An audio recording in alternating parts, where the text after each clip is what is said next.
Hello everyone. Today I'm going to be talking about the work we did during project week 2 that was about wireless communication, and more specifically the first task of this project week, the signal strength mapping. In my team, we were 6 members.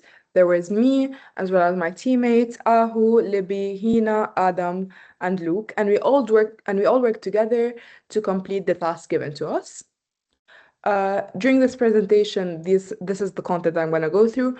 I'm first going to talk about the purpose, why I am doing this presentation, then what did we do in the task that we had to complete, followed by the process we used to do it, and lastly, the results of our task.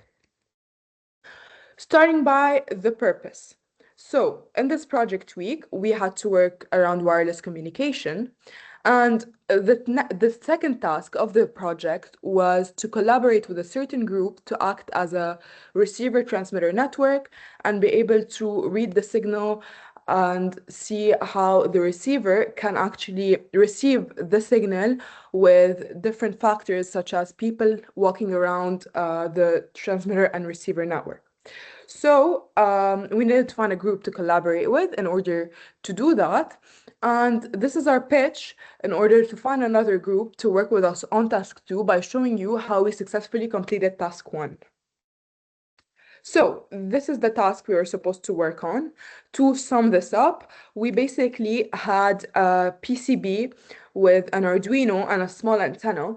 This antenna would read a signal that was transmitted by an antenna in the lab, and it would display on the OLED screen the signal strength in dBm of the signal being transmitted from the antenna.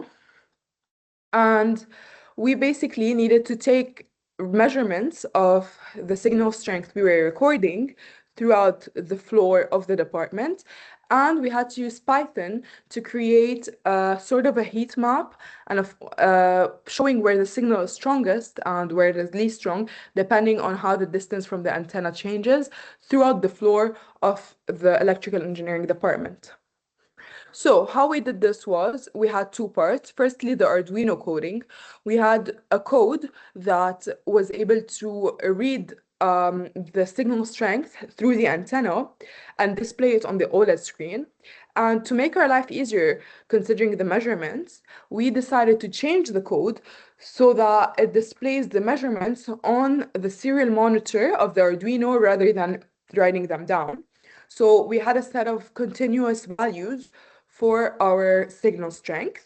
The next part of that would be the Python programming. Here, we used the PySerial function in order to read the values in the serial monitor and import them into Python as a data set, which will later give us the heat map and the floor map representing where the signal is the strongest. And you can see here in figure 1, the PCB, the Arduino, and the OLED display, as well as the antenna that were being used. And after completing that, we had our results. So this is the serial monitor output reading the signal strength, giving it us continuously.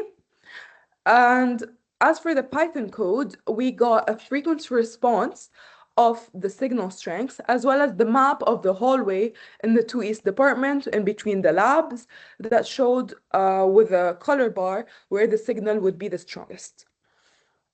So, after seeing our work done in task 1, would you like to join forces with us in order to do task 2 and hopefully be as successful as we were in task 1? Thank you for listening to our presentations. Any questions?